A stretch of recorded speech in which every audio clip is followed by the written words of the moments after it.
So now the third brush stroke, we're going to use the tip of the brush. So just mix up some paint. And here we go. So we're going to do this kind of brush stroke, going down and going across. And this is wonderful for painting rocks.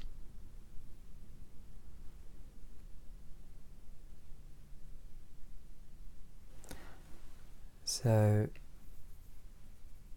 make the mix a bit thicker, and then we can use the tip of the brush and we can do reflections like this.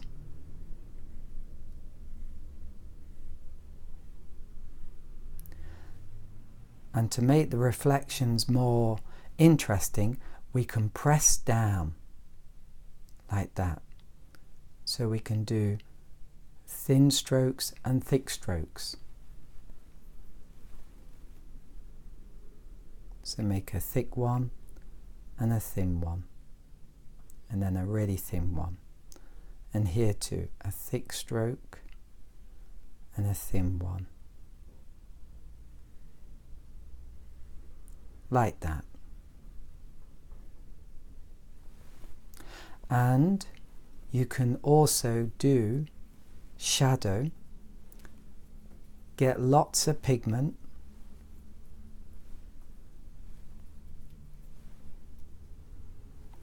And just go across like that.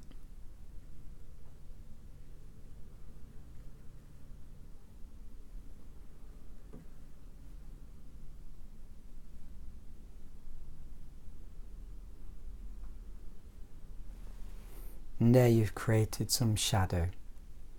And when this dries a bit more, you can even use your fingernail and pick out some highlights. But we have to let it dry a bit more.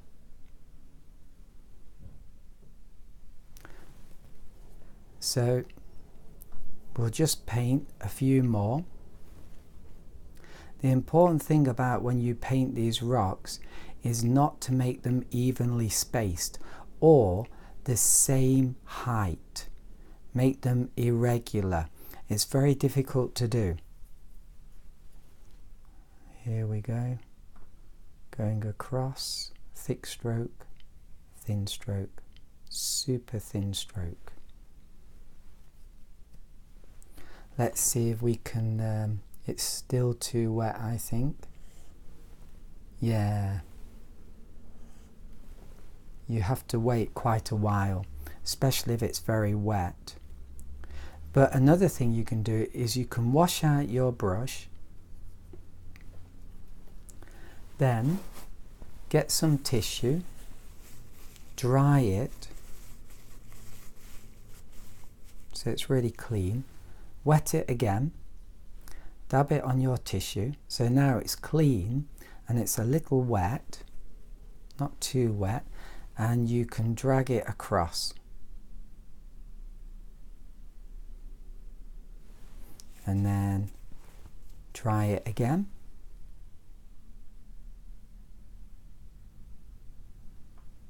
And that creates a nice effect of sparkling light in the reflection. So let's try with the fingernail again.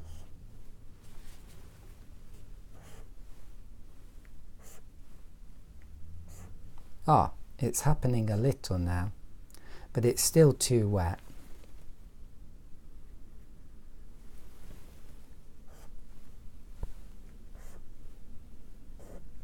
Yeah, that's very wet.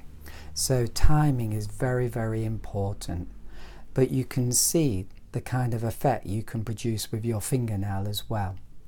So now let's paint a sea scene.